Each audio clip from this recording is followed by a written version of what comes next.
ഈശോമിശിഹായ്ക്ക് സ്തുതിയായിരിക്കട്ടെ. ഞാൻ brother Shaiju Adappally, Ernakulam Saint Mary's prayer മിനിസ്ട്രിയിൽ നിന്നാണ്.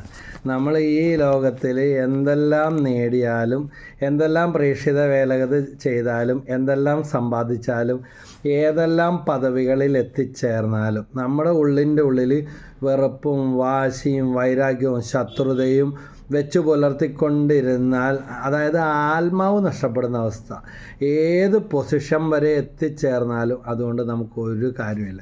ഇനി ചിലർ പറയും എനിക്ക് ആരോടും വെറുപ്പൊന്നുമില്ല, പക്ഷേ വല്ലവർക്കും നമ്മളോടും ഉണ്ടാകുന്ന അറിയില്ല. അതൊരു ചോദ്യചിഹ്നമാണ്.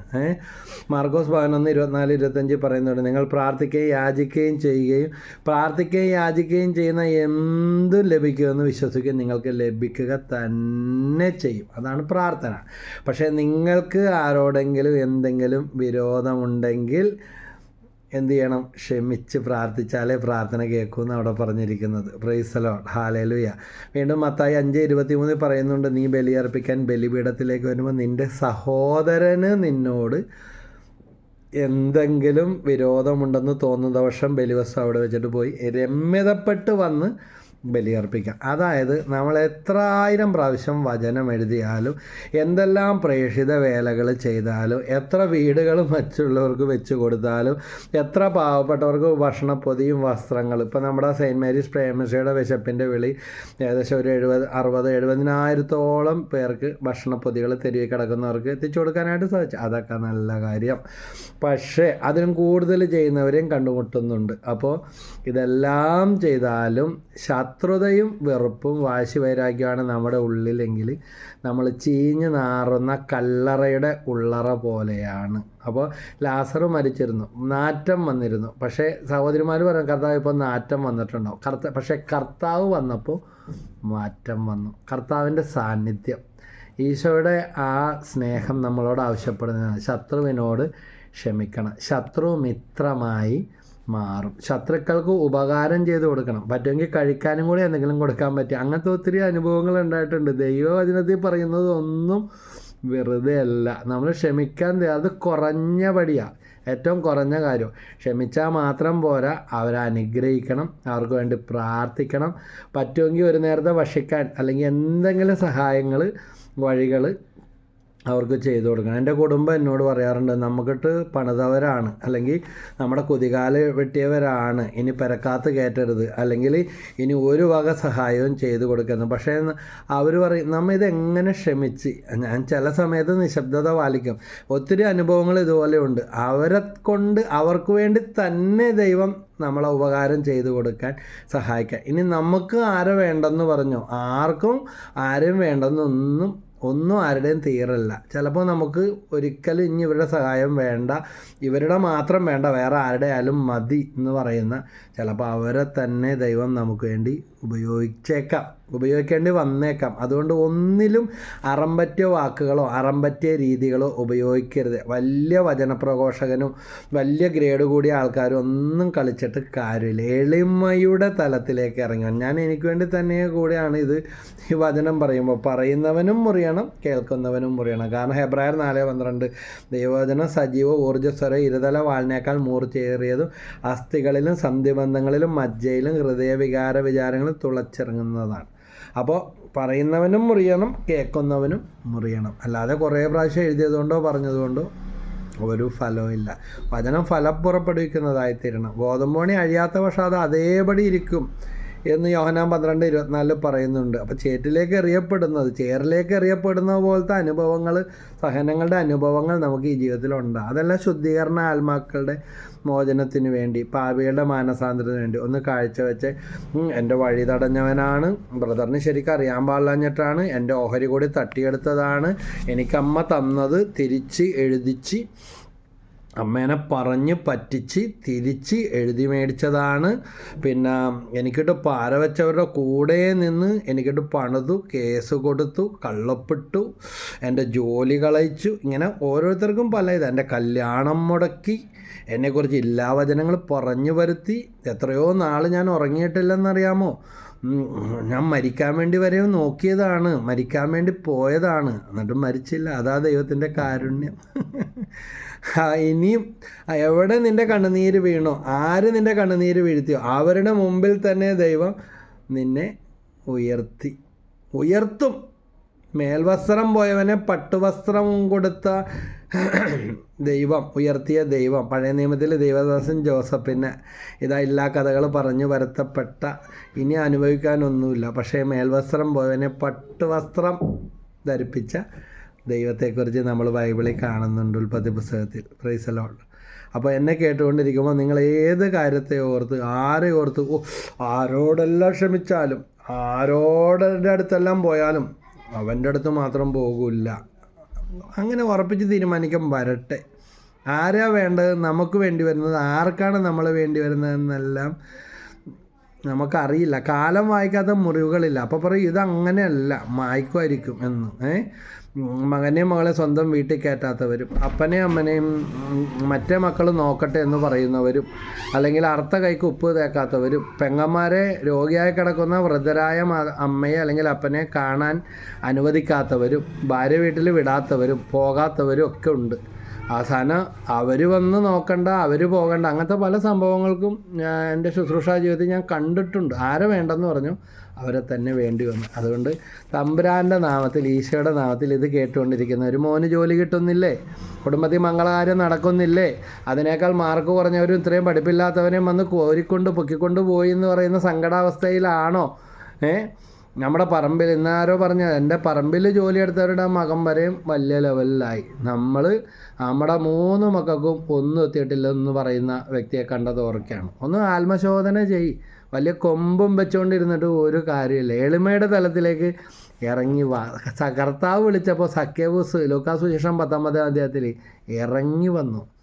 അവൻ്റെ ഭവനത്തെ കർത്താവിന് ആതിഥ്യം കൊടുത്തു, സ്വന്തം തെറ്റുകൾ ഏറ്റു പറഞ്ഞു, പരിഹാരം ചെയ്യുമെന്ന് പറഞ്ഞു.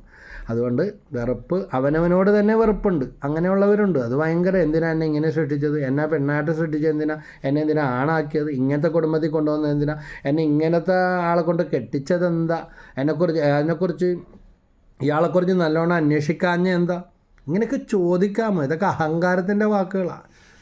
ദൈവാരൂപിയിൽ ജീവിക്കുന്ന ഒരു വ്യക്തിക്ക് ഇങ്ങനെയൊന്നും മനുഷ്യനാണ്, മാനുഷികമായ ചോദ്യങ്ങളുണ്ടാവും. അപ്പനോട് ചോദിക്കണേ, എന്നെ എന്തിനാ ഇങ്ങനത്തെ ഒരാളെ കൊണ്ട് കെട്ടിച്ചത്, എന്തിനാ പപ്പേ ഇങ്ങനെ ചെയ്തത്, ചോദിക്കരുത് മക്കളെ. ആ മാതാപിതാക്കളെ കൊല്ലുന്നതിന് തുല്യമാണ്. ഉൽപ്പത്തി പുസ്തകത്തിൽ കാണുന്നുണ്ട് ലാബാൻ. ഇത് എന്തുകൊണ്ട് എന്നിങ്ങനെ ഒരിക്കലും ചോദിക്കരുത്. ഓരോന്നും യഥാകാലം വെളിപ്പെടും. അതുകൊണ്ട് അഹങ്കാരത്തള്ളലുകൾ പുറത്തേക്ക് വിടാതെ എളിമയുടെ മാതൃകയിലേക്ക് വന്നാലേ ക്ഷമിക്കാൻ പറ്റൂ, ശത്രുതയുടെ കെട്ടുകൾ അഴിയത്തുള്ളൂ. കുറച്ച് മുമ്പ് ഒരു സഹോദരി വിളിച്ചിട്ട് പറഞ്ഞു, എൻ്റെ ഭർത്താവ് രഹസ്യബന്ധം ഫോണിൽ കൂടെ ഭാര്യ അത് കണ്ടുപിടിച്ചു. അപ്പോൾ ഇങ്ങനെ ക്ഷമിക്കാൻ പറ്റുന്നില്ല, പൊറുക്കാൻ പറ്റുന്നില്ല. പൊറുക്കണം, അവരുടെ അവിവേകം പൊറുക്കണം, തിരുത്തണം, മാറ്റണം, ക്ഷമിക്കണം, അനുഗ്രഹിച്ച് പ്രാർത്ഥിച്ചേ. തെറ്റുപറ്റാത്തവരാരും ഇല്ല. അപ്പോൾ നമുക്ക് ഈ ശത്രുതയുടെ കെട്ടുകൾ ആരെങ്കിലോടും, കടുകുമണിയോളം വിശ്വാസം ഉണ്ടെങ്കിൽ മലയോട് കടലിൽ ചെന്ന് വീഴുക എന്ന് പറഞ്ഞാൽ ഇതുപോലെ സംഭവിക്കും എന്നല്ലേ പറഞ്ഞത്. അപ്പോൾ കടുകുമണിയോളം വെറുപ്പുണ്ടെന്നുണ്ടെങ്കിൽ എന്താ സംഭവിക്കുന്നതെന്ന് അറിയില്ല. കൂടോത്രം, മന്ത്രം, ക്ഷുദ്രം എന്നൊക്കെ പറയില്ല, അതിനേക്കാൾ കൊടിയ പാപമാണ് വെറുപ്പ്, ശത്രുത എന്ന് പറയുന്നത്. ശത്രുത മാറ്റാതെ ദൈവത്തിൻ്റെ അനുഗ്രഹം കിട്ടത്തില്ല. വേറെ പലതും അരികിൽ കൂടെയൊക്കെ പോകും, ഒന്ന് പോളിഷ് പോലെയൊക്കെ കാണിക്കും. അതുകൊണ്ട് മംഗളകാര്യങ്ങൾ നടക്കണം. നമ്മൾ ആരെങ്കിലോട് വൈരാഗ്യം വെച്ചുകൊണ്ടിരുന്നാൽ അതിൻ്റെ അർത്ഥം നമ്മൾ ആ വ്യക്തിയുടെ, ആ വിഗ്രഹത്തിൻ്റെ അടിമയാണ്. ചത്താലും ക്ഷമിക്കൂലെന്ന് പറഞ്ഞാൽ കൊടിയ പിശാചിൻ്റെ ബന്ധനത്തിലാണെന്നാണ്. കൂടോത്രത്തിനേക്കാൾ വലിയ ബന്ധനമാണ് വെറുപ്പ്, വൈരാഗ്യം, വാശി. മത്സരം നല്ലതാണ്, പക്ഷേ അനാരോഗ്യകരമായ മത്സരം, പ്രത്യേകിച്ച് പല കുടുംബങ്ങളിലും കൂടപ്പിറപ്പങ്ങൾ തമ്മിൽ, ബന്ധുമിത്രാദികൾ തമ്മിൽ, അയൽവാസികൾ തമ്മിലുള്ള ഒരു വൃത്തികെട്ട കോമ്പറ്റീഷൻ, താരതമ്യം ചെയ്യുക, അനാരോഗ്യകരമായ മത്സരം. അവരെന്താ ചെയ്യുന്നത്, എങ്ങടാ പോകുന്നത്, എപ്പോഴാണ് വരുന്നത്, എന്തൊക്കെയാണ് മേടിക്കുന്നത്, ഇത് നല്ല മനോഭാവമാണ്. അവരെ സൃഷ്ടിച്ച ദൈവം തന്നെയാണ് നമ്മളെ സൃഷ്ടിച്ചത്. അതുകൊണ്ട് അവർക്ക് കൊടുക്കുന്ന കഴിഞ്ഞ് ദൈവത്തിന് നന്ദി പറയും. അതിന് പകരം കള്ളപ്പണമാണ്, ഈ ദുഷ്ടന്മാരെ ദൈവം പന പോലെ വളർത്തും. എന്നിട്ട് ആ ദൈവത്തിനെ വിളിച്ച് അതേ കാര്യത്തിന് വേണ്ടി നമ്മൾ പ്രാർത്ഥിക്കുമ്പോൾ നമ്മുടെ പ്രാർത്ഥന കേൾക്കപ്പെടുക. നമ്മൾ ഏത് കാര്യത്തിന് വേണ്ടി പ്രാർത്ഥിക്കുന്നോ ആ കാര്യത്തെ തന്നെ ദുഷിക്കുകയാണ്. എന്നിട്ട് പറയും ഈ കാലത്ത് നേരാവണ്ണം ജീവിക്കുന്നതിന് ഒന്നും ഉണ്ടാക്കാൻ പറ്റത്തില്ല. അത് തന്നെ നമ്മുടെ ബ്ലോക്ക്. നമുക്ക് കിട്ടേണ്ട കാര്യങ്ങളെക്കുറിച്ച് നെഗറ്റീവ് നമ്മുടെ തലയിൽ തന്നെ കിടക്കണേ. ആരാ പറഞ്ഞ എത്ര പേരെ കാണണം? നേരാവണ്ണം ജീവിച്ച് സമാധാനത്തോടെ ജീവിച്ച് നന്മ ചെയ്ത് പങ്കുവെച്ച് ചാരിറ്റി വർക്ക് ചെയ്ത് ശുശ്രൂഷ ചെയ്തിരിക്കുന്ന എത്രയോ പേരുണ്ട്. കണ്ണു തുറന്ന് കാണാത്തത് കൊണ്ടാണ്. നമ്മുടെ വിചാരം തട്ടിച്ചവനും പറ്റിച്ചവനും മോട്ടിച്ചവനും കള്ളപ്പണമുള്ളവനും മാത്രമേ സുഖസുഖമായിട്ട് ജീവിക്കാൻ പറ്റത്തുള്ളൂ. അത് തെറ്റായ ധാരണയാണ്. ലോകം പറഞ്ഞു തരുന്ന വാക്കുകളാണ്. അതുകൊണ്ട് മാറ്റങ്ങൾ വരുത്തി ദൈവത്തിൽ ആശ്രയിച്ച് എളിമയുടെ പാതയിലൂടെ നമുക്ക് മുന്നോട്ട് പോകാം. പ്രാർത്ഥിക്കാൻ പറ്റിയ വചനങ്ങളെന്ന് പറഞ്ഞാൽ ശത്രുതയുടെ കെട്ടുകൾ അഴിക്കണം. ആത്മാർത്ഥം. ക്യാൻസർ മാറും, ട്യൂമർ മാറും. എന്തോരം മരുന്ന് കഴിച്ചിട്ടും 10 ലക്ഷം രൂപയുടെ മെഡിക്കൽ ക്ലെയിം ഉണ്ടായിട്ടും ജീവൻ രക്ഷിക്കാൻ പറ്റിയില്ലെന്ന് പറയുന്നവരെ കണ്ടിട്ടുണ്ട്. അത്രയും പ്രായമൊന്നും ഉണ്ടായിരുന്നില്ല. ഇതിനേക്കാൾ കൊടിയ രോഗവും വാർദ്ധക്യത്തിലുള്ളവർ രക്ഷപ്പെടുന്നു. ചികിത്സിക്കാൻ വഴി പോലും ഇല്ല. അപ്പോൾ ദൈവം കൈവിട്ടതിൻ്റെ അടയാളമല്ല. നമ്മുടെ വശത്ത് നിന്ന് ഒരു വൃത്തിയാക്കൽ, ഒരു ശുദ്ധീകരണം ആവശ്യമാണ്. അത് വെറുപ്പായാലും വാശിയായാലും വൈരാഗ്യമായാലും ഇതുകൊണ്ട് ആരും ഒന്നും മേടിക്കത്തില്ല. തറവാട്ടിൽ നിന്ന് ഇറക്കി വിട്ടെന്നും പറഞ്ഞിട്ട് എല്ലാം വിറ്റ് പിറക്കി കടവും കൂടെ മേടിച്ചിട്ട് അതേ തറവാട് തന്നെ പിന്നീട് വന്ന് മേടിച്ചിട്ട് അവസാനം എല്ലാം വെളുത്ത് വെണ്ണീറായി പാപ്പരായി ഇറങ്ങിപ്പോയ. കാരണം വാശിയും വൈരാഗ്യവും വെച്ച് ഒരു കാര്യം ചെയ്യാൻ ആരും പോകരുത്. ഇതൊരു ഗുണപാഠമാണ്. ആ പാകത്തിന് ജീവിച്ചിരുന്ന അവസ്ഥയായിരുന്നു. ഇറക്കി വിട്ടപ്പോൾ ദൈവം വഴികൾ കാണിച്ചു കൊടുത്തു. പക്ഷേ അവർ വിൽക്കാൻ പോകുന്ന കേട്ടപ്പോൾ തിരിച്ചു വന്ന് കടവും കൂടെ എടുത്ത് മേടിച്ച് അവർക്കുമില്ല ഇവർക്കുമില്ല, എല്ലാം പോയ അവസ്ഥ. അതുകൊണ്ട് ഞാൻ ലിസി ആശുപത്രി രോഗിനെ പ്രാർത്ഥിക്കാൻ വന്നപ്പോൾ ഇനി ആരെങ്കിലും ഉണ്ടാകുമെന്ന് ചോദിച്ചപ്പോൾ വരാനുണ്ടാകുമെന്ന് ചോദിച്ചപ്പോൾ മരിക്കണമില്ല ജീവിക്കണമില്ല. മെഡിക്കൽ ടെസ്റ്റ് കഴിഞ്ഞു, ലിസി ആശുപത്രി കഴിഞ്ഞു, വീട്ടിൽ കൊണ്ടുവന്ന് ഒന്നും ചെയ്യാൻ പറ്റാണ്ട് തിരിച്ച് ലിസിയിൽ കിടക്കുക. അപ്പോൾ ഡോക്ടർമാർ പറഞ്ഞ് കൊണ്ടുപോയിക്കൊള്ളാനായിട്ട് പറഞ്ഞു. അപ്പോൾ പ്രാർത്ഥിക്കാനായിട്ട് വിളിച്ചിരിക്കുകയാണ്. കൊണ്ടുപോകുന്നില്ല. വീട്ടിൽ കൊണ്ടുവന്നിട്ട് എന്ത് ചെയ്യാനാണ്? ആരെങ്കിലും ഇനി വരാണ്ടാന്ന് ചോദിച്ചപ്പോൾ പറഞ്ഞില്ല. പക്ഷേ പുറത്ത് വന്നപ്പോൾ മകൻ എന്നോട് പറഞ്ഞു, എൻ്റെ അപ്പൻ്റെ സ്വന്തം ചേട്ടനും കുടുംബവും ഇന്ന് വരെ ഞങ്ങളെ പോലും കണ്ടിട്ടില്ല, ആരൊക്കെ ഉണ്ടെന്ന് പോലും അറിയത്തില്ല. അങ്ങനെ ആ ബന്ധം അത്രയും മുറിഞ്ഞ പോലത്തെ അവസ്ഥ. അപ്പോൾ ഇത് പറഞ്ഞപ്പോൾ അത് മരിക്കാൻ കിടക്കുന്ന ആളുടെ ഭാര്യ വന്നിട്ട് പറഞ്ഞു, ഇനി ഇതൊന്നും കൂട്ടിച്ചേർക്കാൻ പറ്റത്തില്ല, വെട്ടിയെന്ന് പറഞ്ഞു. പണ്ട് ചെയ്ത കാര്യങ്ങളും പറഞ്ഞിട്ടാണ്. ഞാൻ പറഞ്ഞു, മോനെ ഒന്ന് അവരോട് വിളിച്ചു പറയും. അപ്പോൾ പറഞ്ഞ് ഇതോടെ എന്നെ വീട്ടിൽ നിന്ന് പോലും ചിലപ്പോൾ പുറത്താക്കി കളയും, അത്രക്ക് വാശിയാണ് ഇങ്ങനത്തെ കാര്യത്തിൽ. അപ്പം മരിച്ചില്ലേലും വേണ്ടില്ലെന്നാണ് പറയുന്നത്. അവൻ വിളിച്ചു, അവർ വന്നു. അവർ 10 മിനിറ്റ് അവർ പാതി ജീവൻ പോലും ഇല്ല ഞരങ്ങിക്കൊണ്ടിരിക്കുന്ന ആളുടെ അടുത്ത് നിന്ന് പ്രാർത്ഥിച്ച്, ആശുപത്രിയിലാണ്, ഡോക്ടർ അനുവാദം കൊടുത്തു, പ്രാർത്ഥിച്ച് അവർ പുറത്തോട്ട് ഇറങ്ങി. അരമണിക്കൂർ കഴിഞ്ഞപ്പോൾ ഇയാൾ മരിച്ചു. ഓർമ്മയില്ലാതെ കിടക്കുന്ന അവസ്ഥയായിരുന്നു. എന്നിട്ടും രക്തത്തെ തിരിച്ചറിഞ്ഞ് ദൈവം ഇളവ് ചെയ്ത് കൊടുത്തു. അപ്പോൾ നമ്മളെ വഞ്ചിച്ചവരോ പറ്റിച്ചവരോ തട്ടിച്ചവരോ ഉണ്ടെങ്കിൽ ലോകത്തിൻ്റെ കണക്കും വെച്ചുകൊണ്ടിരിക്കാതെ ആരെങ്കിലും നമ്മളെ തട്ടിച്ചോ പറ്റിച്ചോ വഞ്ചിച്ചോ എടുത്തിട്ടുണ്ടെങ്കിൽ അവർ നഷ്ടം വരുത്തിയതിൻ്റെ 10 മടങ്ങ് ദൈവം നമുക്ക് തരും. ദൈവം നമുക്ക് തരാനുള്ളതാണെങ്കിൽ നമുക്ക് തന്നിരിക്കും. അത് ഉറപ്പുള്ള കാര്യം. ദൈവത്തിൽ വിശ്വസിക്കും. എൻ്റെ കഴിഞ്ഞ 10-35 വർഷത്തെ ശുശ്രൂഷ ജീവിതത്തിൽ ഒത്തിരി കണ്ടിട്ടുള്ളതാണ്. ഇനി വെള്ളം മുഴുവൻ ഒഴുകിപ്പോയിട്ട് അണകെട്ടിട്ട് എന്താ ബ്രദറെ കാര്യമെന്ന് ചോദിക്കുന്നവരുണ്ട്. പക്ഷേ നമ്മുടെ കുടുംബത്തെത്താതെ പോയത് എന്തൊക്കെയാണോ അതിനേക്കാൾ ശ്രേഷ്ഠമായ പേരും പെരുമയും മഹത്വവും സമ്പത്തും എല്ലാം 2 Corinthians 9:8 വചനം കൂടെ ചേർത്ത് പ്രാർത്ഥിക്കണം കേട്ടോ. 2 Corinthians 9:8. അപ്പോൾ പേരും പെരുമയും മഹത്വവും സുഹൃതങ്ങളും അനുഗ്രഹങ്ങളും നന്മകളും എല്ലാം, അതുപോലെ സഭാപ്രസംഗം 6:2 വായിക്കണം. ഇതെല്ലാം ഇട്ടിട്ട് പോകണം. ഇന്ന് വിളിച്ചാൽ ഇന്ന് പോകണം. പ്രായവും കാലമൊന്നുമില്ല. ഇന്നിപ്പോൾ ഈ വീഡിയോ ഇടുന്നതിന് മുമ്പ് ഒരു മരിച്ചറിയി പോകുന്നു. 38 വയസ്സുള്ള ചെറുപ്പക്കാരൻ പയ്യന. പ്രായവും കാലമൊന്നും പറഞ്ഞിട്ടില്ല, പോയി കടന്നു പോയേ പറ്റൂ. ഇന്ന് വിളിച്ചാൽ ഇന്ന് പോകണം, നാളെ ആണെങ്കിൽ നാളെ. നമുക്കറിയില്ല, ഉറപ്പുള്ള കാര്യമാണ്. പിന്നെ എന്തിനു വേണ്ടിയാണ് ഈ വാശി? അപ്പോൾ ക്ഷമിക്കാൻ തയ്യാറാകുക. അപ്പനാകാം, ആങ്ങളെയാകാം. സ്വന്തം ആങ്ങളയോട് വർഷങ്ങളായ വെറുപ്പ്, ക്ഷമിച്ചപ്പോൾ കാലിൻ്റെ അടിയിൽ പൊട്ടിച്ചും തുളച്ചൊക്കെ നോക്കിയിട്ട് മാറാത്ത, കണ്ടുപിടിക്കാത്ത വേദന ആ നിമിഷം. ഞാൻ NLP ഇട്ട് പ്രാർത്ഥിച്ചൊരു കേസാണ്. അപ്പോൾ മൈഗ്രെയിൻ തലവേദന വർഷങ്ങളായിട്ടുള്ളതാണ്.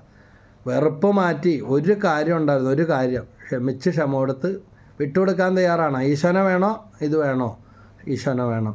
അനുഭവിച്ച് മതിയായില്ലേ? ഇനി തിന്ന് ടാബ്ലറ്റൊക്കെ തിന്ന് അവസാനം മറ്റ് അവയവങ്ങളും കൂടെ അടിച്ചു പോകുന്ന അവസ്ഥയിലോട്ട് പോകും. അപ്പോൾ ഉള്ളിലുള്ള വെറുപ്പ് മാറ്റിയാൽ ചില കെട്ട് അതോടെ അടിയും. ചിലർ മരിച്ചാലും ക്ഷമിക്കൂല, ഞാൻ അങ്ങനെയാണ് എന്ന് പറയും, എനിക്ക് പറ്റൂല എന്ന് പറയും. ദേ കിടക്കണം. അനുഭവിക്കുന്ന അവരവർ തന്നെ. ഉറക്കമില്ല, സമാധാനമില്ല, എന്താണെന്ന് രോഗം കണ്ടുപിടിക്കാൻ പറ്റുന്നില്ല. കൂടെയുള്ളവരൊക്കെ കയറി ഉയർന്ന് നല്ല നിലയിൽ പോകും. എന്തെങ്കിലും ഒരു ഫോൾട്ട്, എവിടെയെങ്കിലും ഒരു തട്ടുകേട് വന്നാൽ അതും പിടിച്ചു വെച്ചുകൊണ്ടിരിക്കുന്ന അവസ്ഥ. ആരാ പെർഫെക്റ്റ് ആയിട്ടുള്ളത്? ഒരു പെർഫെക്ഷനിസ്റ്റ് ആകാൻ നമ്മൾ ദൈവത്തിൻ്റെ സ്ഥാനത്താണോ? ദൈവം കരുണാമയനാണ്. അപ്പോൾ സങ്കീർത്തനം 27:1-3 വചനം പ്രാർത്ഥിക്കാനുള്ളതാണ് കേട്ടോ. ശത്രുത ശമിക്കാൻ, വെറുപ്പ് മാറാൻ എല്ലാ ദിവസവും ആവർത്തിച്ചു പ്രാർത്ഥിച്ചാൽ മാത്രം പോരാ, വെറുപ്പും മാറ്റണം. പണ്ട് ദിവസം ഞാനൊരു ദിവസം കുമ്പസാരിക്കാൻ പോയപ്പോൾ അച്ഛൻ ചോദിച്ചു, എന്നിട്ട് അത് ക്ഷമിച്ചാന്ന് ചോദിച്ചു. ക്ഷമിച്ചില്ലെന്ന് പറഞ്ഞപ്പോൾ പറഞ്ഞ് എഴുന്നേറ്റ് പോയിക്കോ, ഞാൻ ഭോജനം തരൂല. എൻ്റെ കണ്ണ് തുറന്നൊരു സംഭവം. കാരണം ക്ഷമിക്കാതെ കുമ്പസാരിച്ചിട്ട് പോലും അത് കള്ളക്കുമ്പസാരമാണെന്നാണ് അച്ഛൻ പറഞ്ഞു. അത് കറക്റ്റാണ്. ഇത്രയും നാൾ അങ്ങനെ കള്ളക്കുമ്പസാരം നടത്തിക്കൊണ്ടിരുന്നത്, ക്ഷമിക്കാത്ത കുമ്പസാരം.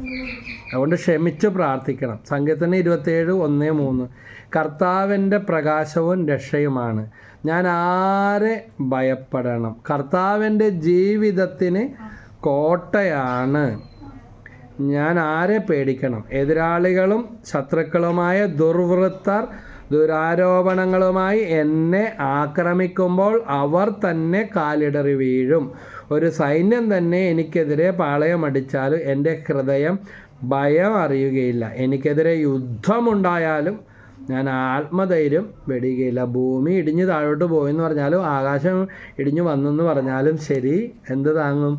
ഇതാ ശത്രുത ഉപേക്ഷിക്കുന്നവനെ ആര് താങ്ങും? ദൈവം താങ്ങും. ദൈവം അവൻ്റെ പക്ഷത്ത് നിൽക്കും. വീണ്ടും സങ്കീർത്തനം 17:9 പറയുന്നുണ്ട്, എന്നെ ഞെരുക്കുന്ന ദുഷ്ടരിൽ നിന്നും എന്നെ വളഞ്ഞിരിക്കുന്ന കൊടും ശത്രുക്കളിൽ നിന്നും എന്നെ രക്ഷിക്കണമേ. അപ്പൻ ശപിച്ചവനെ സ്വർഗ്ഗം ഉയർത്തി. വിശ ഫ്രാൻസിസ് അസീസി അപ്പൻ ഉടുതുണി വരെ ഉരിഞ്ഞു മേടിച്ചെടുത്ത മകനാണ്. പക്ഷേ സ്ഥലത്തെ മെത്രാൻ്റെ വസ്ത്രം കൊണ്ട് നാണം മറിച്ചുകൊണ്ട് മകൻ പറഞ്ഞു, ഇനി മുതൽ എനിക്ക് ദൈവത്തെ പിതാവേ എന്ന് വിളിക്കാൻ സാധിക്കും. സ്വർഗസ്നായ പിതാവ് എന്നെല്ലാം സ്വാതന്ത്ര്യത്തോടെ വിളിക്ക്. അങ്ങനെ ഒരു ആറ്റിറ്റ്യൂഡ്, ഒരു പോസിറ്റീവ് ആറ്റിറ്റ്യൂഡ് ഡെവലപ്പ് ചെയ്യും.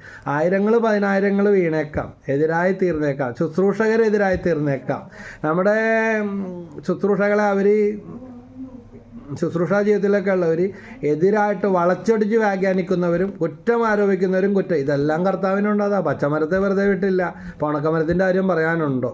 അപ്പോൾ ആളുകൾ ഉദ്ദേശിക്കുന്ന കേൾവിക്ക് എമ്പമുള്ള രീതിയിലുള്ള വചനപോഷണോ ശുശ്രൂഷകനോ ആകാൻ സാധിക്കുന്നില്ല. അങ്ങനെ ശുശ്രൂഷാ മേഖലയിൽ വേദനിക്കുന്നവരും പ്രാർത്ഥിക്കാൻ വന്നിട്ടുണ്ട്. ധാരാളം പേരെ കണ്ടു. ശുശ്രൂഷ അവസാനിപ്പിച്ച് അല്ലെങ്കിൽ ഒന്നിനും പോകാതെ ഇരിക്കുന്ന അവസ്ഥ. ഇതിലും ഭേദം എവിടെയെങ്കിലും ഒരു ക്ലാസ്സും വേണ്ട, ഒരു വചനവും വേണ്ട, ഒരു കൗൺസിലിങ്ങും വേണ്ട, എന്നെക്കുറിച്ച് അങ്ങനെ പറഞ്ഞു ഇങ്ങനെ പറഞ്ഞു. മാവുള്ള മാവിൽ കല്ലേറുണ്ടാകും. ഒരുപാട് മാങ്ങയുണ്ടെങ്കിൽ കൂട്ടത്തോടെ ചിലപ്പോൾ ഏറ് കിട്ടുന്നിരിക്കും. അതുകൊണ്ട് ദൈവത്തിന് ഇതെല്ലാം വിട്ടുകൊടുക്കും. സങ്കീർത്തനം 17:9 നേരത്തെ പറഞ്ഞ സങ്കീർത്തനം 27:1-3 വരെ. സങ്കീർത്തനം 17:9 എന്നെ ഞെരുക്കുന്ന ദുഷ്ടരിൽ നിന്നും എന്നെ വളഞ്ഞിരിക്കുന്ന കൊടും ശത്രുക്കളിൽ നിന്നും എന്നെ രക്ഷിക്കണമേ. Hallelujah hallelujah hallelujah. കർത്താവെ, ഞങ്ങളെ വളഞ്ഞിരിക്കുന്ന ആ ശത്രുതയുടെ ചിന്തകൾ പോലും ഞങ്ങളിന്ന് വിട്ടുപോകാത്ത അവസ്ഥ, ഞങ്ങളുടെ കാര്യങ്ങൾ അന്വേഷിച്ച് നടക്കുന്നവർ, ഏതിനു പോയാലും ഞങ്ങളെ തിരഞ്ഞുപിടിച്ച് ആക്രമിക്കുന്നവർ, ഞങ്ങൾക്കെതിരെ പണി തരുന്നവർ, മറിഞ്ഞിരുന്ന ഓരോ ഉപദ്രവങ്ങൾ ചെയ്യുന്നവർ, അവർക്ക് വേണ്ടി എല്ലാം പ്രാർത്ഥിക്കുന്നു. വർഷങ്ങളായിട്ടൊരു കെട്ടിടം പണിതിട്ടിട്ട് സ്വന്തം സഹോദരൻ തന്നെയാണ് തടസ്സപ്പെടുത്തിയിരിക്കുന്നതെന്ന് അറിയാതെ വർഷങ്ങൾ കടന്നുപോയി. ഊമക്കത്തോ അല്ലെങ്കിൽ അതിന് തടസ്സപ്പെട്ടിരിക്കുന്ന പരിപാടികൾ. പക്ഷേ ക്ഷമിച്ച് അനുഗ്രഹിച്ച് എസെക്കിയേൽ 37 എല്ലാ ദിവസവും വീട്ടിൽ പ്രാർത്ഥിക്കാൻ പറഞ്ഞപ്പോൾ ചുരുളഴിഞ്ഞ് സത്യം സ്വതന്ത്രമായി. യോഹന്നാൻ 8:32 വെളിപ്പെടുത്തി കിട്ടി, കാര്യങ്ങൾ കിട്ടി, അതിൻ്റെ വഴിക്ക് നീങ്ങി. അവസാനം ലക്ഷക്കണക്കിന് രൂപ കഴിഞ്ഞ വർഷങ്ങളിലൊക്കെ നഷ്ടം വന്ന, തീർത്തു കൊടുക്കാൻ പറ്റാത്ത, നമ്പർ കിട്ടാതെ കിടന്ന കെട്ടിടത്തിൻ്റെ കാര്യങ്ങളിൽ അത് എല്ലാം ശരിയാക്കിയെടുക്കാനായിട്ട് സാധിച്ചു. കാര്യങ്ങൾ ദൈവം വെളിപ്പെടുത്തി നേരായ വഴികളിൽ കൂടി അതിൻ്റെ ഇരട്ടി ശക്തിയുള്ള ആളുകളെ കൂടെ ദൈവം ഇടപെട്ട് ശരിയാക്കി കൊടുത്തു. ഇങ്ങനത്തെ കാര്യം കല്യാണം മുടക്കിയ നിൻ്റെ മക്കളൊന്നും കല്യാണം കഴിപ്പിക്കൂലെന്ന് പറഞ്ഞ്, പ്രത്യേകിച്ച് 2 പെമ്മക്കളെയും കെട്ടിച്ച് വിടാൻ ഈശോ കൃപ കൊടുത്തു. കല്യാണം മുടക്കി വണ്ടിക്കാശ് മുടക്കി പോയി കൊണ്ടിരുന്ന, അല്ലെങ്കിൽ വിളിച്ച് പറഞ്ഞ് മുടക്കിക്കൊണ്ടിരുന്ന അങ്ങനത്തെ അവസ്ഥ ഉള്ള കാര്യം. അങ്ങനെ ചെയ്യുന്നവരൊക്കെ ഉണ്ട്. അങ്ങനെ ചെയ്യുന്നവരുണ്ട്. അപ്പോൾ ഫിലിപ്പിയർ 1:28 പറയാണ്, നിങ്ങളുടെ എതിരാളികളിൽ നിന്നുണ്ടാകുന്ന യാതൊന്നിനെയും ഭയപ്പെടേണ്ട. അതിൽ നോക്കിയിരുന്നാൽ നമ്മുടെ ശക്തി പോകും. ജീവിതകാലം മുഴുവൻ ആ ചെയ്യുന്നവരിലേക്ക് നോക്കിയിരിക്കാനേ നേരം ഉണ്ടാവുള്ളൂ.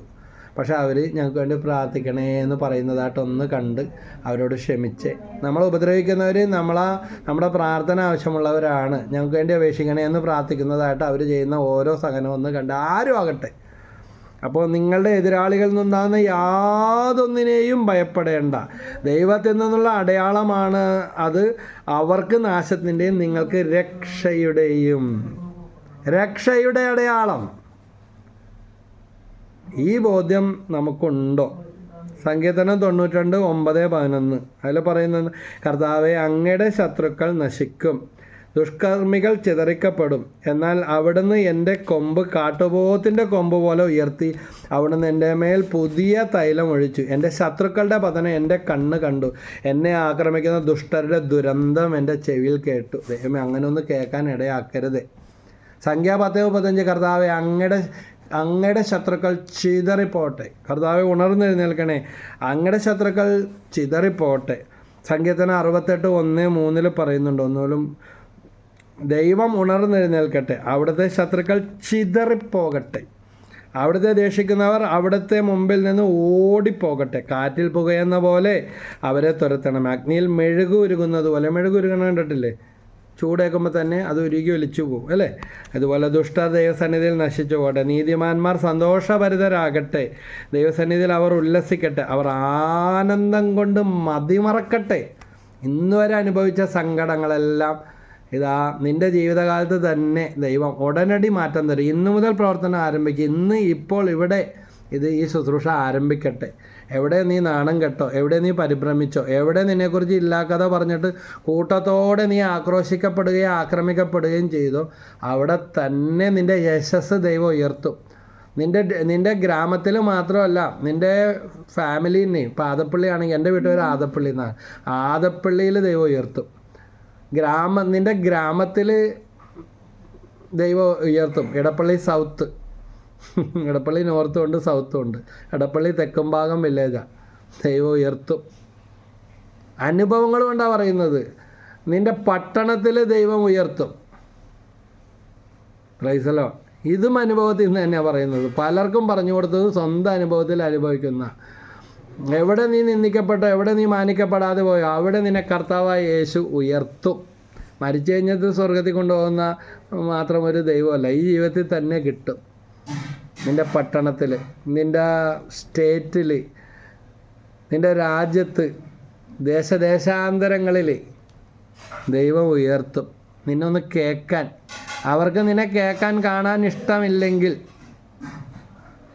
കള്ളം മന്നി, കൊള്ളക്കാരൻ മന്നി, കള്ളപ്രവാചകൻ മന്നെന്ന് പറഞ്ഞെങ്കിൽ, ഇതാ നിൻ്റെ വാക്ക് കേൾക്കാൻ കൊതിയുള്ളവരെ ദൈവം നിൻ്റെ അടുക്കലേക്ക് പറഞ്ഞയക്കും. നിൻ്റെ ഒരു വാക്കിന് വേണ്ടി, ഒരു വചനത്തിന് വേണ്ടി അനേകായിരങ്ങൾ കാത്തിരിക്കും. ഇത് വെറും കഥയൊന്നുമല്ല, വിശ്വസിക്ക്. അനുഭവത്തിന് വേണ്ടി മാത്രം ദൈവത്തെ വിശ്വസിക്കേണ്ട. ശത്രുക്കളുടെ മേൽ വിജയം നൽകുന്ന ദൈവം. സങ്കീർത്തനം 23:5-6, ശത്രുക്കളുടെ മുമ്പിൽ അവിടെ നിന്ന് നിനക്ക് വിരുന്നൊരുക്കും. നിൻ്റെ ജീവിതകാലം മുഴുവനും അവിടുത്തെ നന്മയും കരുണയും നിന്നെ അനുഗമിക്കും. ഇത് പഴങ്കഥയല്ല, ഇത് കെട്ടുകഥയല്ല. വിശ്വസിക്ക് പ്രിയ ദൈവത്തിലെ. നിൻ്റെ മക്കളുടെ ജീവിതത്തിലെ നന്മ നീ കാണും. നിൻ്റെ ജീവിതത്തിലെ അന്തസ്സുകെട്ട അവസ്ഥകൾ ദൈവം മാറ്റിത്തരും. അതുകൊണ്ട് എപ്പോഴും യേശുവേ യേശുവേ യേശുവേ യേശുവേ എന്ന് ഒരു വിട്ട് പ്രാർത്ഥിക്കും. ഒന്ന് സ്വയം ശുദ്ധീകരിക്കപ്പെടും. പോകുന്നിടത്തെല്ലാം ശുദ്ധീകരിക്കട്ടെ. ഇത്രയും നാൾ ശാപവാക്കുകൾ ചിന്തിക്കുകയും തലയിൽ വെച്ചുകൊണ്ടിരിക്കുകയും ശത്രു പറഞ്ഞ വാക്കുകൾ തലയിൽ കയറ്റി വെച്ച് ഇങ്ങനെ നടപ്പാം. എന്നിട്ട് വചനം എഴുതുന്നു, പ്രാർത്ഥിക്കുന്നു. പക്ഷേ ഊണിലും ഉറക്കത്തിലും തലയിൽ കിടക്കുന്ന കാണിച്ചു തരാം, അനുഭവിക്കും. നിന്നെ നിൻ്റെ കുടുംബത്തെയും നശിപ്പിക്കും. അവൻ പൊട്ടനാ, അവനെ കൊണ്ട് ഒന്നിനും കൊള്ളത്തില്ല, ഇവൻ എന്ത് ചെയ്യാനാ പോകുന്നത് എന്നൊക്കെ പറഞ്ഞ കാര്യങ്ങളും വെച്ചുകൊണ്ടിരിക്കാനാണ് എന്തിനായി വചനവും പ്രാർത്ഥനയും കേട്ട് സമയം കളയുന്നത്. അതുകൊണ്ട് ഒരു സമയം പോക്കല്ല, എല്ലാവരും ഓടുന്നു, എല്ലാവരും ഉടമ്പടി ചെയ്യാൻ പോകുന്നു, എല്ലാവരും ഇണക്കരെ പോകുന്നു, എല്ലാവരും അവിടെ പോകുന്നു, എല്ലാവരും ഇവിടെ പോകുന്നു, ഓടി ഓടി മടുത്തൊന്നും പറഞ്ഞിരിക്കുന്നവർ. സ്വർണ്ണക്കോടാലി എറിഞ്ഞ കഥ കേട്ടിട്ടുണ്ടല്ലോ, അതുപോലെ ആകാതെ. പണ്ടൊരു കഥ കേട്ടിട്ടില്ലേ, ഒരാൾ മരം വെട്ടാൻ പോയപ്പോൾ കോടാലി തെറിച്ച് പോയി. അയാളുടെ സങ്കടാവസ്ഥ, വിഷമിച്ചിരിക്കുന്ന അവസ്ഥയിൽ ഒരു മാലാഖ പ്രത്യക്ഷപ്പെട്ട്, ദൈവം പ്രത്യക്ഷപ്പെട്ട് അയാൾക്കൊരു സ്വർണ്ണക്കോടാലി കൊടുത്ത്. ഇത് കേട്ട് അയാളുടെ അയലക്കാരനും ഇതുപോലെ വെട്ടാൻ പോയി കോടാലി എറിഞ്ഞ് ആരും പ്രത്യക്ഷപ്പെട്ടില്ല, ആരും ഒന്നും കൊടുത്തുമില്ല. അതുകൊണ്ട് നമ്മളാകാനാണ്, ഞാനാകാനാണ് ദൈവം സൃഷ്ടിച്ചത്. നമുക്ക് കൂടപ്പറപ്പങ്ങളുണ്ടെങ്കിൽ പോലും അവരാകാനല്ല, അവരെ പോലെ ആകാനല്ല. ദൈവം എന്താകണമെന്ന് എന്നെ നിങ്ങളെ ആഗ്രഹിച്ചോ അത് ആകാനാണ്. നമ്മൾ ഇവരും ആകാനോ അയൽവക്കക്കാരാകാനോ പ്രമാണിയാകാനോ ഒന്നുമല്ല. ദൈവം എന്നെക്കുറിച്ച് ആഗ്രഹിക്കുന്നത് എന്താ, അതെനിക്ക് വെളിപ്പെടുത്തി തരണമേ. ഇത്രയും നാൾ എനിക്ക് തെറ്റ് പറ്റിപ്പോയത് ഞാൻ ഇവരിലേക്കും എല്ലാവരിലേക്കും മറ്റുള്ളവരിലേക്കും എല്ലാം നോക്കി. എന്നോട് തന്നെ എനിക്ക് വെറുപ്പ് തോന്നി. ദൈവത്തിൻ്റെ വഴികൾ ഞാൻ അടച്ചു കളഞ്ഞു. ദൈവമേ, ഇന്ന് ഈ വചനത്തിലൂടെ ഒത്തിരി മക്കളെ നീ സ്പർശിക്കണമേ. ഭർത്താവിന് വേണ്ട, അതുകൊണ്ട് എന്താ, ഭർത്താവിന് വേണ്ടെങ്കിൽ ആർക്ക് വേണം? ദൈവത്തിന് വേണം. ഭാര്യയ്ക്ക് വേണ്ട, നിന്നെ പറ്റിക്കുന്നൊരു ഭാര്യ ആർക്ക് വേണം? ദൈവത്തിന് വേണം. കണ്ണിലെ കൺമണി പോലെ കൈവെള്ളയിൽ വെച്ചിരിക്കുന്ന ഒരു ദൈവമുണ്ട്. ആരെല്ലാം ഉപേക്ഷിച്ചാലും തള്ളിക്കളഞ്ഞാലും, അപ്പനും അമ്മയും പോലും ഉപേക്ഷിച്ചാലും, സംഗീതത്തിന് 27 അപ്പനും അമ്മയും ഉപേക്ഷിച്ചാലും കർത്താവ് നിന്നെ കൈക്കൊള്ളും. ഭാര്യ ഉപേക്ഷിച്ചാലും ഭർത്താവ് ഉപേക്ഷിച്ചാലും മക്കൾ ഉപേക്ഷിച്ചാലും ബൈബിളിൽ ഒരുപാട് ഉദാഹരണങ്ങളുണ്ട്. ദൈവദാസൻ ജോബിൻ്റെ ജീവിതം എല്ലാം നഷ്ടപ്പെട്ട് ചൊറിയും ചിറങ്ങും ആയിട്ട് ചാരത്തിൽ വരുന്നും മാന്തിക്കൊണ്ട് ചിരണ്ടിക്കൊണ്ടിരിക്കുമ്പോൾ ചർമ്മമൊക്കെ അഴുകി അവൻ സ്വന്തം ഭാര്യ പോലെ ഈ ദൈവത്തെ ശപിച്ചിട്ട് പോയി മരിക്കാൻ പാടില്ലേ? ജോബ് പറഞ്ഞു, ദൈവം തന്നു, ദൈവം എടുത്ത്, ദൈവനാമത്തിന് മഹത്വം ഉണ്ടാകട്ടെ. ജോബിൻ്റെ ജീവിതത്തിൽ നഷ്ടപ്പെട്ടതെല്ലാം ദൈവം ഇരട്ടിയായിട്ട് കൊടുത്തു എന്ന് വിശുദ്ധ ഗ്രന്ഥത്തിൽ നമ്മൾ ആ ജോബിൻ്റെ കഥ അവസാനിക്കുന്നതിന് മുൻപേ കണ്ടുകൊണ്ടിരിക്കുകയാണ്. അന്ന് അവൻ്റെ വീട്ടിൽ വരാത്തവരും പോകാത്തവരും അവനെ കുറ്റപ്പെടുത്തിയവരും എല്ലാം അവന് സ്വർണ്ണമോതിരവും സമ്മാനങ്ങളും കാഴ്ചകളും ഒക്കെ ആയിട്ട് അവൻ്റെ ജീവിതത്തിലേക്ക് മടങ്ങി വരിക. അങ്ങനെ ഒരു കാലം ഉണ്ടാവും, ഒരു വസന്തകാലം ദൈവം നമ്മുടെ ജീവിതത്തിൽ അനുവദിക്കുക. അതാണ് പ്രാർത്ഥനയുടെ കാലം. നമ്മുടെ ജീവിതത്തെ വസന്തകാലമാക്കി മാറ്റാൻ സാധിക്കും. പ്രാർത്ഥന പോലെ ഇത്രയും നല്ലൊരു ആയുധം, ഇത്രയും വലിയൊരു ശക്തി വേറെ ഇല്ല. അതുകൊണ്ടാണ് വിശുദ്ധരെല്ലാം ഒന്നും വേണ്ട, ഇത് മാത്രം മതി. പ്രാർത്ഥനയിൽ ദൈവമായിട്ട് സാലോക്യം പ്രാപിച്ചു, ഒന്നായിട്ട് തീർന്നു, പഞ്ചസാര വെള്ളത്തിൽ അലിയുന്നത് പോലെ. അതുകൊണ്ട് ശത്രുതയുടെ കെട്ടുകളെ കഴിയാൻ വേണ്ടി ഈ വചനങ്ങൾ ഫിലിപ്പിയർ 1:28, സങ്കീർത്തനം 17:9, സങ്കീർത്തനം 27, ആദ്യം പറഞ്ഞ 1 മുതൽ 3 വരെ, സങ്കീർത്തനം 92:9-11, സങ്കീർത്തനം 68:1-3, ഈ വചനങ്ങളൊക്കെ പറഞ്ഞ് നമുക്ക് പ്രാർത്ഥിക്കാം. ഒരു മാസം ഒന്ന് പ്രാർത്ഥിക്കും, വീണ്ടും ഒരു മാസം കൂടെ ഒന്ന് പ്രാർത്ഥിക്കുക. അങ്ങനെ ആവർത്തിച്ച് പ്രാർത്ഥിക്കുമ്പോൾ ചന്ദനം ചാരിയ ചന്ദനം മണക്കും. ചൊറിയണ മരം അതിൻ്റെ അരിയിൽ കൂടെ പോയാൽ മതി, കാറ്റേറ്റാൽ മതി, ചൊറിച്ചിൽ മാറില്ല. അവിടെ വല്ല ചേരുമരം നിൽപ്പുണ്ടാകുന്ന ഡോക്ടർമാർ ചോദിക്കും. ചന്ദനം ചാരിയാലോ ചന്ദനം മണക്കും. അതുപോലെ നമുക്ക് ദൈവത്തോട് ചേർന്ന് നിൽക്കാം. വില കുറഞ്ഞവരിലേക്ക് പോകാതെ വിലയുള്ള ദൈവത്തോട് ചേർന്ന് നിൽക്കുക. ആളുകൾ പറഞ്ഞ ലോകത്തിൻ്റെ കാര്യങ്ങൾ പറഞ്ഞത് ആരും ആകട്ടെ, പലരെ അലട്ടുന്ന പ്രശ്നം ഇതാ. എൻ്റെ ഭാര്യ പറഞ്ഞു, എൻ്റെ ഭർത്താവ് പറഞ്ഞു, എൻ്റെ അപ്പനും അമ്മയും പറഞ്ഞു, എൻ്റെ കൂടപ്പറപ്പ് പറഞ്ഞു, എല്ലാം എനിക്ക് തരാമെന്നും പറഞ്ഞ് എന്നെ പറ്റിച്ച് എനിക്കുള്ളതെല്ലാം മേടിച്ചെടുത്തിട്ട് ഒറ്റ ചവിട്ടും തന്നു.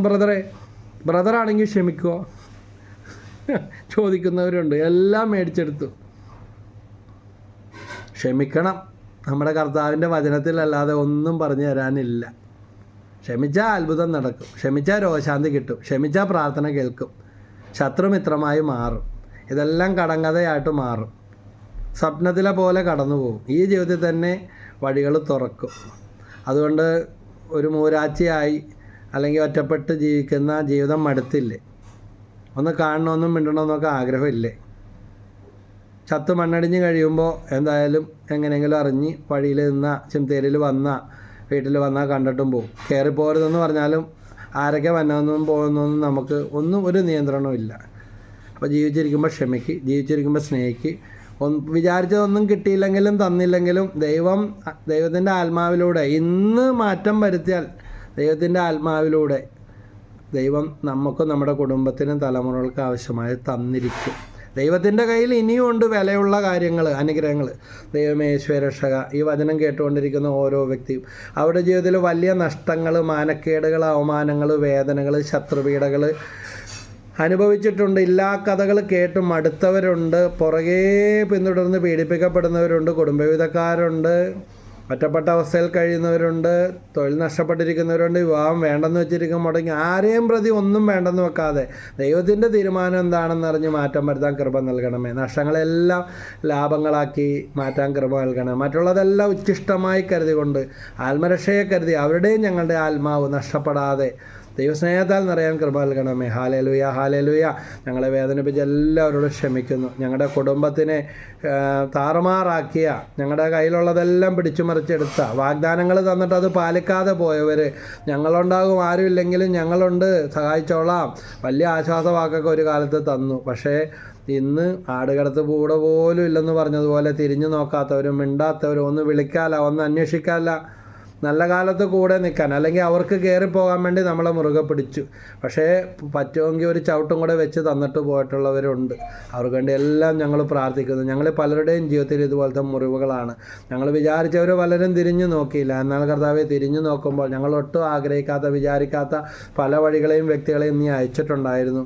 ഞങ്ങൾ വിചാരിച്ച പോലെ ഇതെല്ലാം തീർന്നു എന്ന് വിചാരിച്ചിട്ടും തീരാൻ അനുവദിക്കാതെ ദൈവമേ നീ ഞങ്ങളെ താങ്ങിയല്ലോ. യേശുവേ നന്ദി. യേശുവേ, ഓ കർത്താവായ ഈശോയെ, നീ ഞങ്ങളെ ഇത്രമാത്രം സ്നേഹിക്കുന്നു. ഞങ്ങൾക്ക് വേണ്ടി മുറിവേറ്റവനെ, അടിയേറ്റവനെ, താടിരോമങ്ങൾ പിടിച്ച് വലിച്ചു പറിക്കപ്പെട്ടവനെ, നിന്നെ തന്നെ രക്ഷിക്കുക എന്ന് ആക്രോശിച്ചിട്ടും ആരെയും ശപിക്കാതെ തള്ളിക്കളയാതെ ഞങ്ങൾക്ക് വേണ്ടി മരിച്ച് 3-ാം ദിവസം ഉയർത്തെഴുന്നേറ്റ, ഞങ്ങൾക്ക് വേണ്ടി ഓരോ രക്തത്തുള്ളികൾ വിറ്റിട്ട് വേണം യേശുവേ, തിരക്തം കൊണ്ട് ഞങ്ങളെയും വേദനിപ്പിച്ചവരെയും കഴുകണമേ. കേസുകൾ പിൻവലിക്കണമേ. വഴികൾ വിട്ടുകൊടുക്കാൻ, വഴി, കരണ്ട്, വെള്ളം വിട്ടുകൊടുക്കുന്നതിനുള്ള അമാന്തങ്ങൾ മാറ്റാൻ, ഇനി ഒരൊപ്പിട്ട് കൊടുത്താൽ തീരാവുന്ന പല പ്രശ്നങ്ങളും, ഒരു വാക്ക് പോട്ടെ എന്ന് പറഞ്ഞാൽ, സാരമില്ലെന്ന് പറഞ്ഞാൽ മാറ്റം വരാനുള്ള മേഖലയുണ്ട്. ഈശോയെ അനുഗ്രഹിക്കണേ, അനുഗ്രഹിക്കണേ, അനുഗ്രഹിക്കണേ. യേശുവേ നന്ദി. ഈശോയെ സ്തുതി. ഈശോയെ മഹത്വം. പരിശുദ്ധാത്മാവേ വന്ന് നിറയണമേ. അമ്മേ മാതാവേ, പുത്രൻ്റെ ശരീരം അവിടുത്തെ മടിയിലേക്ക് ഇറക്കി കിടത്തിയിട്ടും ആരെയും ശപിക്കാതെ അമ്മ ക്ഷമിച്ചതുപോലെ, ചെതറിപ്പോയ ശിഷ്യന്മാരെല്ലാം ഒരുമിച്ച് കൂട്ടി അമ്മ പ്രാർത്ഥിച്ചതുപോലെ, ദൈവത്തിൻ്റെ പരിശുദ്ധാത്മാവിലൂടെ പരിശുദ്ധ അമ്മേ മാതാവേ, ഞങ്ങൾ നിറയുന്നതിന് വേണ്ടി, അഭിഷേകത്തിന് വേണ്ടി, ക്ഷമയ്ക്ക് വേണ്ടി പ്രാർത്ഥിക്കണമേ. യേശുവേ നന്ദി. നിങ്ങളുടെ പ്രാർത്ഥനകളും നിയോഗങ്ങളും കമൻസുകളും അയക്കുക. ഈ ശുശ്രൂഷ നിങ്ങൾക്ക് പ്രയോജനപ്രദമെങ്കിൽ ഇത് ആവശ്യമുള്ള അനേകർക്ക് ഷെയർ ചെയ്യുക. നിങ്ങളുടെ കമൻറ്റുകൾ, ആവശ്യങ്ങൾ, നിങ്ങളുടെ അനുഭവങ്ങൾ, സാക്ഷ്യങ്ങൾ പങ്കുവെക്കുമല്ലോ. ഇതിനകം പലരും അവരുടെ സാക്ഷ്യങ്ങളൊക്കെ മെസ്സേജായിട്ട് ഇടുന്നവരും ഒക്കെ ഉണ്ട്. ഇതെല്ലാം കണ്ട് ദൈവത്തിന് നന്ദി പറയുകയാണ്. ഇനിയും എല്ലാവർക്കും വേണ്ടി പ്രാർത്ഥിക്കുന്നു.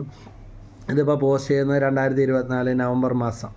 ആത്മക്കാർക്ക് വേണ്ടി, മരിച്ചവർക്ക് വേണ്ടി പ്രാർത്ഥിക്കുന്ന മാസമാണ്. അതുകൊണ്ട് തന്നെ ഇത് കൂടുതൽ പ്രയോജനകരമായി തീരും. ജീവിച്ചിരിക്കുന്നവരോട് മരിച്ചവർക്ക് പറയാനുള്ളത് എന്താണെന്ന് ശ്രദ്ധിച്ചാൽ മനസ്സിലാവും. നിങ്ങൾ ക്ഷമിക്ക്. ഞങ്ങളോ ഇങ്ങനെയായി, നിങ്ങളെങ്കിലും ക്ഷമിക്ക്, നിങ്ങളെങ്കിലും വിട്ടുകൊടുക്ക്, നിങ്ങളെങ്കിലും മാറ്റം വരുത്ത്. ഞങ്ങൾക്ക് വേണ്ടിയും പ്രാർത്ഥിക്കുന്നതാണ്. ഷെയർ ചെയ്യണേ, സബ്സ്ക്രൈബ് ചെയ്യണേ, കമൻറ്റ് ചെയ്യണേ. പരിശുദ്ധാത്മാവ് നിങ്ങളെ പ്രേരിപ്പിക്കുന്ന പോലെ മുന്നോട്ട് പോട്ടെ. ഈശോ മിശിഹായ്ക്ക് സ്തുതിയായിരിക്കട്ടെ. Praise the Lord.